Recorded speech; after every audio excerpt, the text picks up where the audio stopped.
എടി കള്ളത്തി, നീ ഇവിടെ വന്നിരിക്കുകയാണോ? നിന്നെ ഞാൻ എവിടെയെല്ലാം തിരഞ്ഞു. എൻ്റെ ശബ്ദം കേട്ടതും ഫൈസൽ നെട്ടി തിരിഞ്ഞു നോക്കി. ആ, ഇത്തായിരുന്നോ?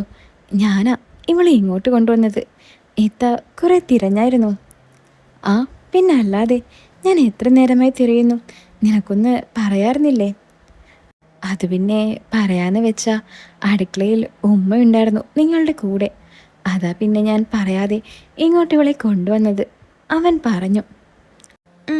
കൊള്ളാം, ഗെയിം കളിച്ച് സുഖിച്ചിരിക്കുക അവള്. മതി, ഇങ്ങോട്ട് വന്നേ, ഇന്ന് കുളിച്ചിട്ടില്ല.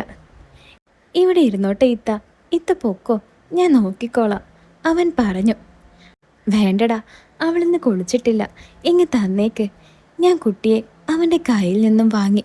അവൻ്റെ ഫോൺ കയ്യിലുള്ളതുകൊണ്ട് അവൾക്ക് വരാൻ തീരെ താല്പര്യമില്ലായിരുന്നു.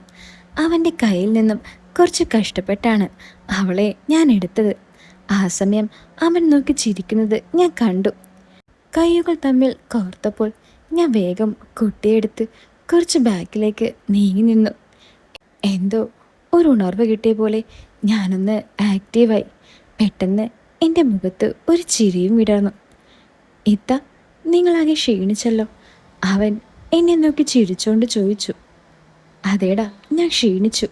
അതുകൊണ്ടായിരിക്കും നീ എനിക്ക് സഹായത്തിന് പുതിയ ആളെ കൊണ്ടുവരുന്നത്.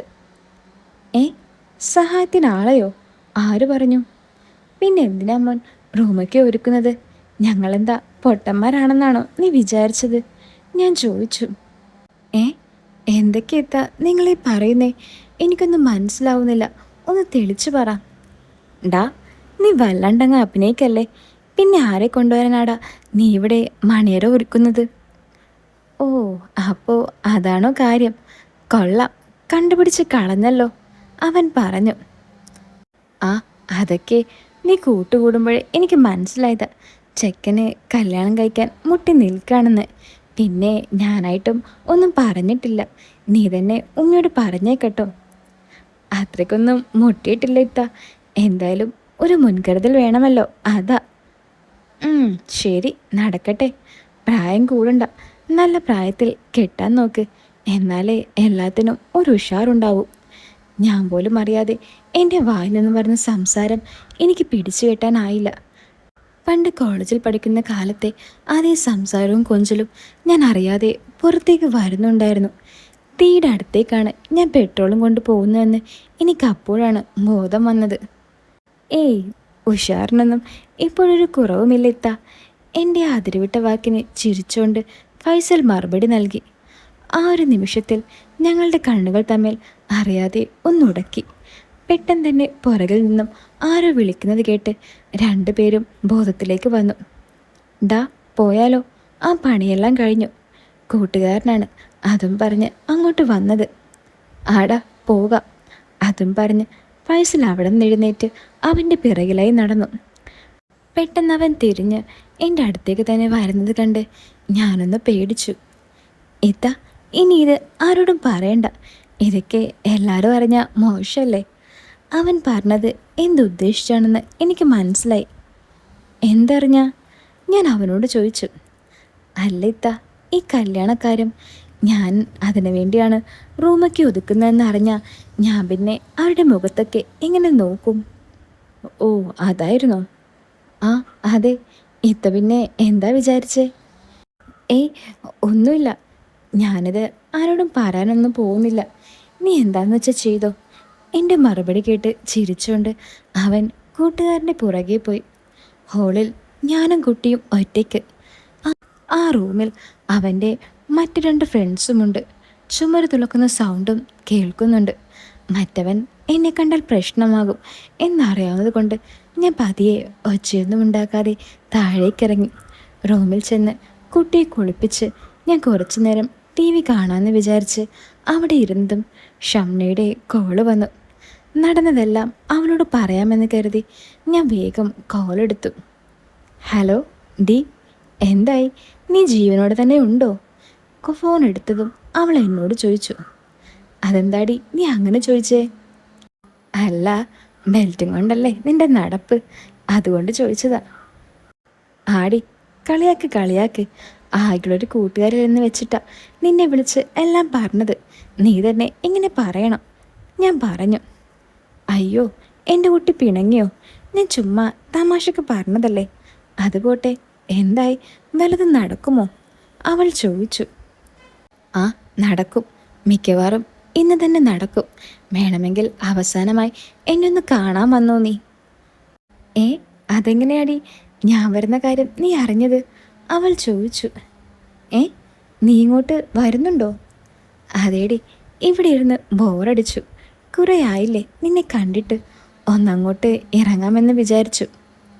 എന്തിനാടി നീ നുണ പറയുന്നത്? നിനക്ക് ഈ ചെക്കന്മാരെ കാണാനല്ലേ? പോര്, എല്ലാവരും ഇവിടെ തന്നെ ഉണ്ട്. എന്താന്ന് വെച്ചാൽ ചെയ്തോ, ഞാൻ പറഞ്ഞു.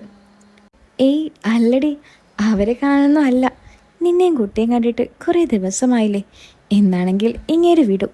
ഇങ്ങേർക്കിന്ന് ടി വിയിൽ എന്തോ കളിയുണ്ടെന്ന്. ഞാൻ ചുമ്മാ ഒന്ന് ചോദിച്ചപ്പോൾ അങ്ങേരുടെ സമ്മതവും കിട്ടി. അല്ല, അപ്പോൾ അവളവിടെ ഇല്ലേ, നിന്റെ കളിക്കൂട്ടുകാരി? ആ, അവളുടെ വീട്ടിൽ പോയേക്കാം. 2 ദിവസമാകും വരാൻ. പിന്നെ നീ ഫോൺ വെക്ക്, ഞാൻ ഇറങ്ങട്ടെ. എന്നാലേ എനിക്ക് ഇരുട്ടു മുമ്പേ തിരിച്ച് വരാൻ പറ്റുള്ളൂ. അങ്ങനെ അവളുടെ വരവും കാത്ത് ഞാൻ സിറ്റ് ഔട്ടിൽ പോയി കാത്തിരുന്നു. അവൾ വന്നാൽ എല്ലാത്തിനും ഒരു ധൈര്യം കിട്ടുമെന്നോർത്ത് മനസ്സിൽ എനിക്കൊരു സമാധാനം തെളിഞ്ഞു. ഷംനയുടെ വീട്ടിലേക്ക് ഏകദേശം 15 മിനിറ്റ് യാത്രയുണ്ട്. എന്താ മോളെ, ആരെയാ നീ ഇവിടെ നോക്കിയിരിക്കുന്നത്? സിറ്റ് ഔട്ടിലേക്ക് വന്ന ഉപ്പ എന്നോട് ചോദിച്ചു. അതുപ്പ, എൻ്റെ കൂട്ടുകാർ വരുന്നുണ്ട്, അവളെ വെയിറ്റ് ചെയ്യുക. ഏത് കൂട്ടുകാരിയാ? അന്ന് വന്നിരുന്ന അവളാണോ? ഉപ്പ ചോദിച്ചു. ആ അതെ, ഉപ്പാക്ക് അവളെ അറിയോ? പിന്നെ അല്ലാതെ, ആ തടിച്ചിട്ടുള്ളവൻ്റെ കെട്ടുകളല്ലേ. അവളെയൊക്കെ എങ്ങനെ മറക്കാനാ മോളെ? ഉപ്പ ഒന്നാക്കി ചിരിച്ചുകൊണ്ട് പറഞ്ഞു. ഉപ്പയല്ല, ഏതാണുങ്ങളായാലും ഓർത്തു വെക്കും. അതിനുള്ള എല്ലാം അവളുടെ അടുത്തുണ്ട്. എങ്ങനെ ഇല്ലാതിരിക്കും? വർഗവ്യത്യാസമില്ലാതെയല്ലേ കാര്യങ്ങൾ അവൾ കൊണ്ടുപോകുന്നത്. അതുകൊണ്ട് തന്നെ അവരുടെ മനസ്സിൽ അവർ കണ്ട രൂപം അതുപോലെ തന്നെ പതിഞ്ഞിട്ടുണ്ടാവും. അല്ല, ഉപ്പ എങ്ങോട്ടാ? ചായ വല്ലതും വേണോ? ഞാൻ ചോദിച്ചു. ഞാനൊന്ന് പുറത്തേക്ക് പോകാൻ ഇറങ്ങിയതാ മോളെ. ഇനിയിപ്പോൾ വയ്യ, കാലിന് നല്ല വേദന. ഉമ്മയെ കൊണ്ട് ഒന്ന് തൈലം പുരട്ടിക്കട്ടെ. ഷംനയെ കാണാനുള്ള ഉപ്പയുടെ അടവാണ് ആ കാലുവേദനയെന്ന് എനിക്ക് നല്ലതുപോലെ അറിയായിരുന്നു. നീ ഒരു ഗ്ലാസ് ചായയും എടുത്തേ, തൊണ്ടാകെ വറ്റിക്കുഴയുന്നുണ്ട്. ആ ഉപ്പ, ഞാൻ ഇപ്പോൾ കൊണ്ടുവരാം. വെറുതെ ഒരു ഫോർമാലിറ്റിക്ക് ചോദിച്ച എനിക്ക് ഉപ്പ പണി തന്നു. ഷംന വരുന്നതെന്ന് നോക്കി സിറ്റ് ഔട്ടിലെ ചെയറിൽ ഉപ്പ സ്ഥാനം പിടിച്ചു. ഉപ്പയുണ്ടെങ്കിൽ ഒന്നും നടക്കില്ല എന്നറിയാവുന്നതുകൊണ്ട് ഉപ്പയെ എങ്ങനെയെങ്കിലും മാറ്റാനുള്ള ഐഡിയ ഞാൻ ആലോചിച്ചു. കിച്ചണിൽ പോയി ഉപ്പാക്ക് ഒരു ഗ്ലാസ് ചായയും എടുത്ത് ഞാൻ നേരെ ഉമ്മയുടെ അടുത്തേക്ക് പോയി. ഞാൻ നോക്കുമ്പോൾ ഉമ്മ റൂമിൽ ഏതോ ബുക്കും വായിച്ചുകൊണ്ടിരിക്കുകയാണ്. എന്താടി ഇത്? ആർക്കാണ് ഈ സമയത്തൊരു ചായ? ഞാൻ ചായ ഗ്ലാസും പിടിച്ച് നിൽക്കുന്നത് കണ്ട് ഉമ്മ ചോദിച്ചു. ഉപ്പ കാണുമ്മ, ഉപ്പ സിറ്റ് ഔട്ടിലിരിക്കുന്നുണ്ട്. ഏ, ഉപ്പാക്ക് ഈ നേരത്തെ ചായയോ? അങ്ങേർക്ക് ഇതെന്തു പറ്റി? ഈ സമയത്ത് ചായ കുടിക്കാത്തതാണല്ലോ. ആ, എനിക്കറിയില്ല. ഞാനവിടെ ഷംനയും കാത്തിരിക്കുകയായിരുന്നു. അപ്പോഴാ ഉപ്പ വന്നത്.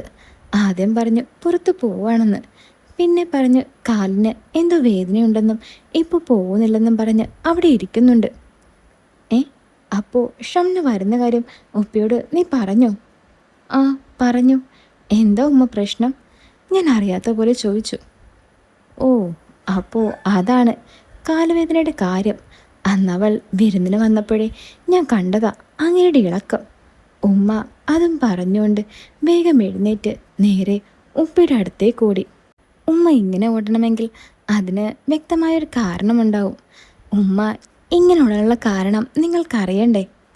അന്ന് ഉമ്മ പറഞ്ഞ ആ വിരുന്നിൽ എല്ലാവരും കൂടി ഫുഡ് കഴിക്കുമ്പോൾ ഉപ്പാക്ക് വലിയൊരു ലെഗ് പീസ് കിട്ടി. ഉപ്പ അതും കടിച്ചുകൊണ്ട് ഞങ്ങളോട് പറഞ്ഞ തമാശ എന്താണെന്നറിയോ? ഓ, എന്തൊരു കാലായത്, കണ്ടിട്ട് നിന്റെ കാല് പോലെ ഉണ്ടല്ലോ. ഉപ്പ ഷംനയെ നോക്കിയത് പറഞ്ഞപ്പോൾ ഞങ്ങളെല്ലാവരും മുഖത്തോട് മുഖം നോക്കി ആകെ അന്താളിച്ചു നിന്നു.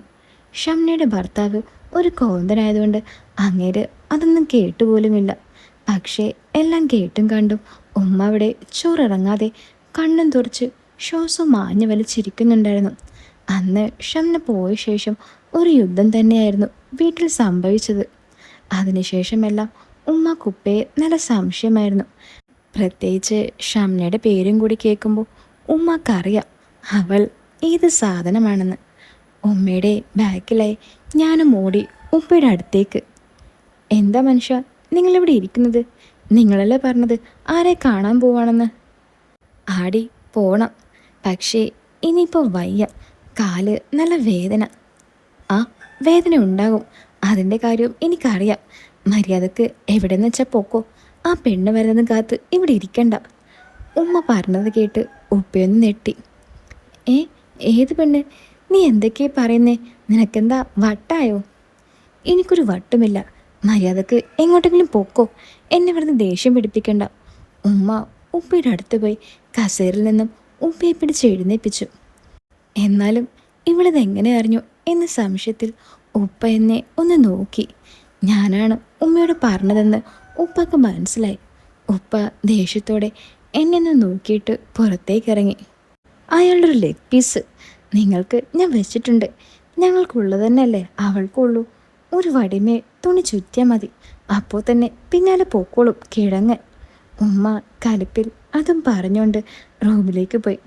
ഉപ്പ കൊണ്ടാക്കിയ ചായ ഞാൻ തന്നെ കുടിച്ചുകൊണ്ട് തന്നെ അവിടെ അവളെ കാത്തിരുന്നു. ഒട്ടും വൈകാതെ തന്നെ അവൾ വന്നു. മുഖത്തെല്ലാം എന്തൊക്കെയോ വാരിപ്പൊത്തിക്കൊണ്ട് ഒന്ന് രണ്ട് മുടി ഫ്രണ്ടിലേക്കിട്ട് ഇതുവരെ കാണാത്ത പുതിയൊരു കോലത്തിലാണ് അവൾ വന്നിരിക്കുന്നത്. എന്താടി നീ വരുന്ന വഴിയിൽ ബ്യൂട്ടി പാർലർ വല്ലതും കയറിയോ? ഞാൻ അവളോട് ചോദിച്ചു. ഇല്ലല്ലോ, എന്താടി? അല്ല, നിന്നെ കണ്ടിട്ട് അങ്ങനെ തോന്നുന്നു, അതുകൊണ്ട് ചോദിച്ചതാ. ഒന്ന് പോടി, കളിയാക്കാതെ. ഇതൊക്കെ എൻ്റെ ജന്മന മുതലേ ഉള്ള സൗന്ദര്യമാ മോളെ, അസൂയപ്പെട്ടിട്ട് ഒരു കാര്യവുമില്ല. കണ്ടാലും പറയും. അതെ, ആ മുഖത്തുള്ള പൗഡർ കുറച്ച് തുടച്ചേക്ക്, അല്ലെങ്കിൽ ചതിക്കാതെ ചന്തൂലെ സലിംകുമാറിനെ ഓർമ്മ വരും. ഒന്ന് പോടി, കളിയാക്കാതെ. അല്ല, നമ്മുടെ ചെക്കൻ എവിടെ? ഏ നമ്മുടെ ചെക്കനോ? അതാരാ? ഡി നീ കളിക്കല്ലേ, പറ, മുകളിലാണോ? അതൊക്കെ പറയാം, നീ ആദ്യം കയറി വാടി, ഉമ്മ നിന്നെ കാണണ്ടേ. ഏ അതെന്താടി? ഞാനെന്ത് ചെയ്തു നിൻ്റെ അമ്മായിയമ്മേ? എടി ലെഗ് പീസ്, അത് ഓർമ്മയില്ലേ നിനക്ക്? നീ മറന്നോ? അയ്യോ, അതാ തള്ള മറന്നില്ലേടി? ഇല്ല മോളെ, അതിൻ്റെ പേരിൽ കുറച്ച് മുമ്പ് ഇവിടെ ഒരു കലഹം നടന്നു. ആര്? ഉമ്മയും ഉപ്പയോ? അതേ മോളെ, ഉമ്മ ഇപ്പോൾ ഉപ്പയെ ഓടിച്ചിട്ടേ ഉള്ളൂ. നീ വരുമ്പോൾ കണ്ടില്ലേ ഉപ്പ ഓടുന്നത്? ഏയ് ഞാനൊന്നും കണ്ടില്ല. എന്നിട്ട് ഉമ്മ എവിടെയടി? ഉമ്മ റൂമിലുണ്ട്, നീ വാ. ഞാൻ അവളെയും വിളിച്ച് എൻ്റെ റൂമിലേക്ക് കൊണ്ടുപോയി. എന്തിനാടി എന്നെ ഇങ്ങോട്ട് കൊണ്ടുവന്നത്? നമുക്ക് മേലേക്ക് പോയി നോക്കാം, നീ വാ, അവൾ പറഞ്ഞു. ഓഫ് എടി, ഒന്ന് മിണ്ടാതിരിക്ക്. ഇവിടെ നടന്നത് വല്ലതും നീ അറിഞ്ഞോ? ആദ്യം അതൊന്ന് കേക്ക്, അതിന് ഒരു ഐഡിയ പറഞ്ഞു തന്നിട്ട് നീ എന്താണെന്ന് വെച്ചാൽ ചെയ്തോ, എനിക്ക് ഒരു കുഴപ്പമില്ല. എന്താടി, എന്താ പ്രശ്നം? ഒന്ന് വേഗം പറഞ്ഞു തുലയ്ക്ക്. എടി, ആ ചെക്കൻ ഫൈസലിനോട് എന്ന് എല്ലാം പറഞ്ഞു തോന്നുന്നു. ഫൈസൽ ഇപ്പോൾ എൻ്റെ പിറകെയാണ്. ഞാനിനി എന്തു ചെയ്യും? ഏ അതപ്പോൾ നീ വിളിച്ചപ്പോൾ അത് പറഞ്ഞില്ലല്ലോ. അത് പറയാൻ നീ സമ്മതിച്ചിട്ട് വേണ്ടേടി. അല്ല, അവനോട് അവൻ പറഞ്ഞെന്ന് നീ എങ്ങനെ അറിഞ്ഞു? അവൻ വല്ലതും നിന്നോട് ചോദിച്ചോ? ഏയ് ഇല്ലടി, അവൻ ചോദിച്ചിട്ടൊന്നുമില്ല. പക്ഷേ അവൻ്റെ മുഖത്തൊരു കള്ള ലക്ഷണമുണ്ട്. പിന്നെ ഞാൻ കേട്ടതാ ആ ചെക്കൻ ആരോട് പറയുന്നത്. പക്ഷേ ആരോടാണെന്ന് എനിക്ക് കാണാൻ പറ്റില്ല. ഒരു കാര്യം എനിക്ക് ഉറപ്പാണ്, മിക്കവാറും അത് ഫൈസലിനോട് തന്നെയാ. ഒന്ന് പോടി, അങ്ങനെയൊന്നും ആരും പറയില്ല. നീ ചുമ്മാ പേടിക്കണ്ട, ഞാനൊന്ന് പോയി നൈസായിട്ട് തിരക്കിയിട്ട് വരാം. നീ ഇവിടെ നിന്നോ, അവൾ പറഞ്ഞു. അയ്യടി, നിൻ്റെ ഉദ്ദേശം കൊള്ളാലോ. നീ ഒറ്റയ്ക്ക് പോകണ്ട, ഞാനും കൂടി വരാം. ഓഫ്, എന്നാ വാ, നമുക്ക് ഒരുമിച്ച് പോകാം. അവൾ പറഞ്ഞത് കേട്ട് ഞാനും അവളും മുകളിലേക്ക് നടന്നു. നേരെ ചെന്നത് അവൻ്റെ മുന്നിലേക്ക് തന്നെ. ഷംനയെ കണ്ടതും അവൻ വായിലെ വെള്ളമിറക്കി അന്താളിച്ച് നിന്നുപോയി. എനിക്കാണെങ്കിൽ അവനെ കണ്ടപ്പോൾ തന്നെ മുഖത്തേക്ക് പോലും നോക്കാൻ തോന്നിയില്ല. ഞങ്ങളെ രണ്ടുപേരെയും അവൻ മാറി മാറി നോക്കിയിട്ട് അവന് മതിയാവുന്നില്ല. അവൻ്റെ നോട്ടം മതിയാക്കാൻ വേണ്ടി ഞാൻ ചുമ്മാ അവനോട് ചോദിച്ചു, ഫൈസൽ വന്നില്ലേ? അത് കേട്ടതും അവൻ സ്വഭാവത്തിലേക്ക് തിരിച്ചു വന്ന് പറഞ്ഞു, ഏയ് എത്തിയിട്ടില്ല. ഇതാരാ, കൂട്ടുകാരിയാണോ? ഷംനയെ നോക്കി അവൻ എന്നോട് ചോദിച്ചു. ആ, എൻ്റെ കൂട്ടുകാരിയാ. നിനക്കതെങ്ങനെ മനസ്സിലായി? ഞാൻ അവനോട് ചോദിച്ചു. അത് പിന്നെ നിങ്ങൾക്ക് അറിയത്തില്ലെന്ന് എനിക്കറിയാമല്ലോ, അപ്പോൾ പിന്നെ കൂട്ടുകാർ തന്നെയാകുമെന്ന് ഞാൻ കരുതി. അത് കേട്ടതും അതുവരെ നിന്ന ഷംനയുടെ നിൽപ്പും ഭാവവും ആകെ മാറി. അവനൊന്ന് എറിഞ്ഞതാണെന്ന് എനിക്ക് മനസ്സിലായെങ്കിലും ആ പൊട്ടത്തിക്ക് അത് മനസ്സിലായിട്ടില്ല. എന്താ നിന്റെ പേര്? ഷംന അവനോട് ചോദിച്ചു. ജാബിർ. നിങ്ങളുടെ പേരെന്താ? അവൻ ഷംനയോട് ചോദിച്ചു. അവർ പരസ്പരം പരിചയപ്പെടാൻ തുടങ്ങിയപ്പോൾ ഞാൻ വെറും നോക്കുകുത്തിയായി നിന്നു. പക്ഷേ അവൻ ഓരോ സംസാരത്തിനിടയിലും എന്നെയും നോക്കുന്നുണ്ടായിരുന്നു. അവരുടെ സംസാരം എനിക്ക് തീരെ ദഹിച്ചില്ല. മിക്കവാറും അവൾ അവനെ വളച്ചെടുക്കുമെന്ന് എനിക്ക് മനസ്സിലായി. ഞാൻ അവളെ ഒന്ന് തട്ടി. ഞാൻ അടുത്ത് നിൽക്കുന്നുണ്ടെന്ന് പോലും അവൾ മറന്നിരിക്കുന്നു. അവൾ എന്നെയൊന്നും മൈൻഡ് പോലും ചെയ്യുന്നില്ല. കുട്ടി എഴുന്നേറ്റെന്ന് തോന്നുന്നു. വാ പോകാം. ഞാൻ അവളുടെ കയ്യും പിടിച്ച് താഴേക്ക് വലിച്ചുകൊണ്ട് പോയി. ഡി, നീ പോയി നോക്ക്, ഞാൻ പിന്നെ വരാം. താഴേക്ക് വരാൻ ഒട്ടും താല്പര്യമില്ലാതെ അവൾ എന്നോട് പറഞ്ഞു. മതി നീ ഉണ്ടാക്കിയത്. നിന്റെ സംസാരം കണ്ടിട്ട് ഇന്ന് തന്നെ വിളിച്ച് കയറ്റുമെന്ന് തോന്നുന്നുണ്ടല്ലോ. എടി മോളെ, ഒന്ന് കേക്ക്. അവൻ ആൾ കൊള്ളാം. ഞാനൊന്ന് സെറ്റാക്കട്ടെ, നീ പൊക്കോ. താഴേക്കുള്ള സ്റ്റെപ്പിൽ നിന്നുകൊണ്ട് അവൾ എന്നോട് പറഞ്ഞു. എനിക്കാണെങ്കിൽ അവനെ അവൾക്ക് വിട്ടുകൊടുക്കാൻ ഒട്ടും താല്പര്യമില്ലായിരുന്നു. എൻ്റെ മനസ്സിൽ അടങ്ങിക്കിടന്ന ചില മോഹങ്ങൾ എന്നെയും തട്ടി വിളിക്കുന്നുണ്ടായിരുന്നു. അവളെ എങ്ങനെയെങ്കിലും ഇതിൽ നിന്നും പിന്തിരിപ്പിക്കണം. ഞാൻ അവളെ കയ്യും പിടിച്ച് താഴേക്ക് വലിച്ചു. ഷംനിത്ത എപ്പോൾ വന്നു? അനിയൻ ഫൈസൽ സ്റ്റെപ്പിൻ്റെ അടിയിൽ നിന്നും മേലേക്ക് നോക്കിക്കൊണ്ട് ചോദിച്ചു. ഫൈസൽ വന്നതറിഞ്ഞ് ഞാൻ വേഗം അവളുടെ കൈ വിട്ടു. ഷംനയെ ഫൈസൽ നേരത്തെ അറിയാമെങ്കിലും അവൻ കൂടുതലൊന്നും അവനോട് സംസാരിക്കാറില്ല. പക്ഷെ ഇന്നെന്തോ അവൻ്റെ മുഖത്ത് ഒരു പ്രത്യേക തിളക്കം ഞാൻ കണ്ടു. ഞങ്ങൾ രണ്ടുപേരും സ്റ്റെപ്പ് ഇറങ്ങി വന്ന് അവനോട് വിശേഷങ്ങളെല്ലാം തിരക്കി. ഷംനയ്ക്കാണെങ്കിൽ ആണുങ്ങളായാൽ മതി, അവിടെ നിന്നോളും. ഷംനയോട് സംസാരിച്ച് നിൽക്കുമ്പോൾ ഫൈസൽ എന്നെ അകത്തേക്ക് വിളിച്ചു. എന്താണെന്നറിയാൻ ഞാൻ അവൻ്റെ കൂടെ റൂമിലേക്ക് നടന്നു. എത്താ, ചായ കൊടുക്കണ്ടേ? കടിവല്ലതുമുണ്ടോ ഇവിടെ? റൂമിൽ കയറി അവൻ എന്നോട് ചോദിച്ചു. നേന്ത്ര ചിപ്സ് ഇരിക്കുന്നുണ്ട്, അത് കൊടുക്കാടാ, ഞാൻ അവനോട് പറഞ്ഞു. ചിപ്സോ? അത് മതിയോ? വേണമെങ്കിൽ ഞാൻ പോയി വല്ല ബർഗറോ സാൻഡ്വിച്ചോ വാങ്ങിയിട്ട് വരാം. ഏയ് അതൊന്നും വേണ്ട, അവളിപ്പോൾ തന്നെ പോകും. നീ വെറുതെ ഇപ്പോൾ പോകണ്ട. വേണ്ട, ഞാൻ പോയിട്ട് വരാം. കുറേ കാലത്തിന് ശേഷം വന്നതല്ലേ. അതും പറഞ്ഞ് അവൻ കടയിലേക്ക് പോയി. ഞാൻ അവളുടെ അടുത്തേക്ക് ചെന്നതും അവൾ എൻ്റെ കയ്യിൽ പിടിച്ചുകൊണ്ട് ചോദിച്ചു. എന്താടി, അനിയഞ്ചക്കൻ പണി തുടങ്ങിയോ? എന്തിനാ അവൻ നിന്നെയും കൂട്ടി അകത്തേക്ക് പോയത്? ഒന്ന് പോടി. അവൻ നിനക്ക് കഴിക്കാൻ എന്താ വേണ്ടെന്ന് ചോദിക്കാൻ വിളിച്ചതാ, അല്ലാതെ നീ വിചാരിക്കുന്ന പോലെ ഒന്നുമില്ല. ഓ, ഇപ്പോൾ അങ്ങനെയായോ? ഇത്രയും നേരം നീയല്ലേ പറഞ്ഞത് അവനെന്തോ ഉദ്ദേശമുണ്ടെന്നും? അതൊക്കെ ഇപ്പോൾ മാറിയോ മോളെ? ഒന്നും മാറിയിട്ടില്ല, കൂടിയിട്ടേ ഉള്ളൂ. നിനക്കറിയോ, മുമ്പ് ഇതുപോലെ ആരെങ്കിലും വന്നാൽ തിരിഞ്ഞു പോലും നോക്കാറില്ല. അവനെ ഇപ്പോൾ കണ്ടില്ലേ, ബർഗർ വേണോ സാൻഡ്വിച്ച് വേണോ എന്ന്. എടി, അതവൻ ഞാനായതുകൊണ്ടാണ്. എന്നെ കണ്ട ആർക്കാടി മേടിച്ച് തരാൻ തോന്നാത്തത്? നീ പോയി എനിക്കുള്ള ചായ ഉണ്ടാക്ക്.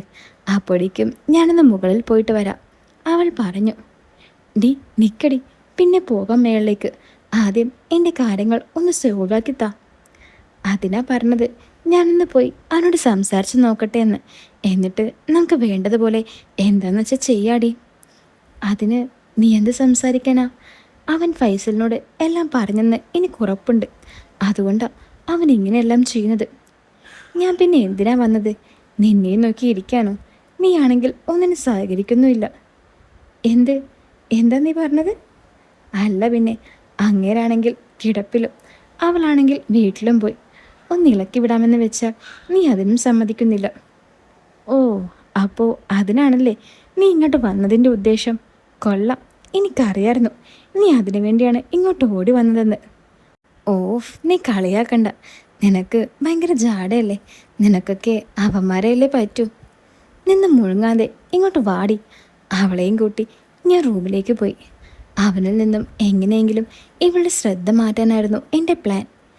ഞാൻ കുറച്ചു നേരം കുട്ടിയെപ്പറ്റി ഓരോന്ന് പറഞ്ഞ് ശ്രദ്ധ മാറ്റാൻ നോക്കിയെങ്കിലും അവൾക്ക് അതൊന്നും പിടിക്കുന്നുണ്ടായിരുന്നില്ല. അവളുടെ അപ്പോഴത്തെ ഊഴം ഞാനായിരുന്നു. കുറേ കാലമായി അവളെന്നെ നോട്ടമിടാൻ തുടങ്ങിയിട്ട്. അല്ലടി, എവിടെ നിന്റെ സാധനങ്ങളെല്ലാം? ചുറ്റിലും നോക്കി അവൾ എന്നോട് ചോദിച്ചു. എന്ത് സാധനങ്ങൾ? അല്ല, ബെൽറ്റൊക്കെ എവിടെയടി, ഞാനൊന്ന് കാണട്ടെ. ഒന്ന് പോടി, അതിൻ്റെ പേരില ഇത്രയും പ്രശ്നങ്ങളൊക്കെ.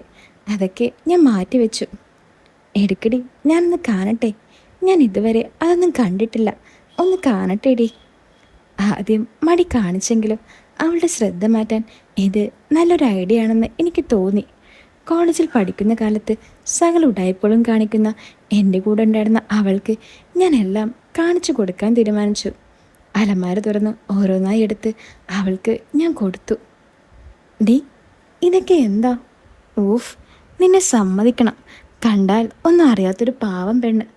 അല്ലടി, ഇത് വെച്ച് എങ്ങനെയാ, വേദനയ്ക്കില്ലേ? നല്ല വേദനയാ, പക്ഷേ അതൊരു രസമല്ലേ? മനസ്സിലായി. അല്ല, ഈ ഡ്രസ്സൊക്കെ എവിടെ നിന്ന് ഒപ്പിച്ചു? ഞാനിത് ചില സിനിമയിലേ കണ്ടിട്ടുള്ളൂ, അവൾ പറഞ്ഞു. ഒന്ന് പോടി, ശവത്തിൽ കുത്താതെ. ഞാനെന്ത് കുത്താൻ? കുത്താനുള്ളതെല്ലാം കഴിഞ്ഞില്ലേ? എന്തായാലും നിനക്കിത് ചേരും. നീ ഇതൊന്ന് ഇട്ടേ, ഞാനത് നോക്കട്ടെ, അവൾ പറഞ്ഞു. ഒന്ന് പോടി, നീ എന്തായി പറയുന്നേ? ചുമ്മാ ഒന്ന് ഇടടി, എനിക്കൊന്ന് കാണാനാ. കൊള്ളാമെങ്കിൽ എനിക്കൊന്ന് വാങ്ങാലോ, നീ ഇട്. ഡി, നീ എന്തായി പറയുന്നേ? കുട്ടി കിടക്കുന്നത് നീ കണ്ടില്ലേ? അതിന് അവൾ ഉറങ്ങല്ലേ? നല്ല ഡ്രസ്സ്, നല്ല കളറ്. നീ ഒന്ന് മാറ്റ്, നോക്കട്ടെ. മുകളിലുള്ള ജാബറിൻ്റെ കാര്യം അവളപ്പോൾ മറന്നിരുന്നു. അവൻ ജോലി കഴിഞ്ഞ് പോവോളം അവളെ ഞാൻ പുറത്തിറക്കാതെ റൂമിലിരുത്താൻ തീരുമാനിച്ചു.